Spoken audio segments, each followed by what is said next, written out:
తెలంగాణలోని ప్రభుత్వ పాఠశాలల్లో ఉపాధ్యాయ పోస్టుల భర్తీకి సంబంధించి ముందడుగు పడింది. రాష్ట్రంలో ఉపాధ్యాయ ఖాళీలు ఉండకూడదన్న ముఖ్యమంత్రి రేవంత్ రెడ్డి ఆదేశాలతో మెగా డిఎస్సికి విద్యాశాఖ కసరత్తు చేస్తుంది. ఈ క్రమంలో విద్యాశాఖలో పదవి విరమణ చేయనున్న వారితో సహా పలు వివరాలను అధికారులు సేకరిస్తున్నారు. రాష్ట్రంలో ఈ ఏడాది మొత్తం 3,800 మంది ప్రభుత్వ ఉపాధ్యాయులు పదవి విరమణ చేయనున్నారు. వాస్తవానికి వీరంతా 2021లోనే పదవి విరమణ చేయాల్సి ఉండగా అప్పటి కేసీఆర్ ప్రభుత్వం రిటైర్మెంట్ వయసును 3 ఏళ్లు పెంచిన నేపథ్యంలో ఇప్పటి వరకు పనిచేస్తున్నారు. మార్చి నెలాఖరు నుంచి పదవి విరమణలు ప్రారంభం కానున్నాయి. కొత్తగా ఉపాధ్యాయ నియామకాలు చేపట్టాల్సి ఉండటంతో పాఠశాల విద్యాశాఖ ఆయా గణాంకాలను సేకరించింది.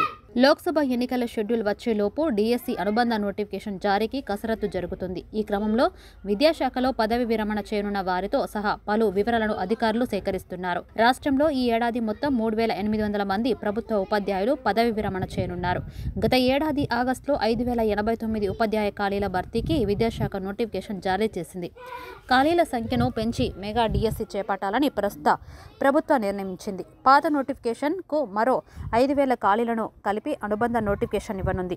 లోక్సభ ఎన్నికల కోడ్ అమల్లోకి వచ్చేలోపే అనుబంధ నోటిఫికేషన్ జారీ చేయాలని భావిస్తుంది.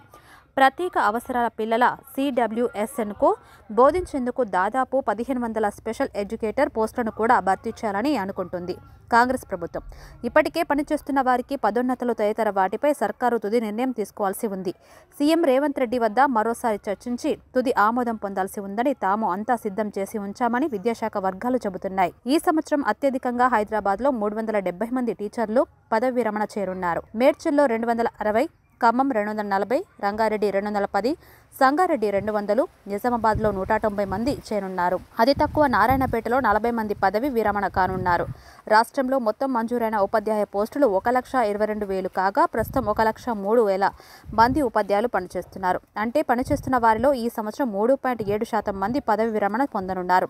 మార్చి నెలాఖరులో 360 మంది రిటైర్ కానుండగా జూన్లో అత్యధికంగా 700 మంది విశ్రాంత ఉపాధ్యాయులుగా మారనున్నారు. పదవి విరమణ చేరున్న ఉపాధ్యాయుల్లో 80% పైగా పురుషులే ఉండటం విశేషం. ఇప్పుడు పదవి విరమణ పొందుతున్న వారంతా 30 ఏళ్ల క్రితం నియమితులైన వారు. ఆ సమయంలో మహిళలు ఉపాధ్యాయ కొలువుల్లో తక్కువగా ఉన్నారు. మహిళలకు 33% రిజర్వేషన్ 1996లో అమల్లోకి వచ్చిందని విద్యాశాఖ వర్గాలు తెలిపాయి.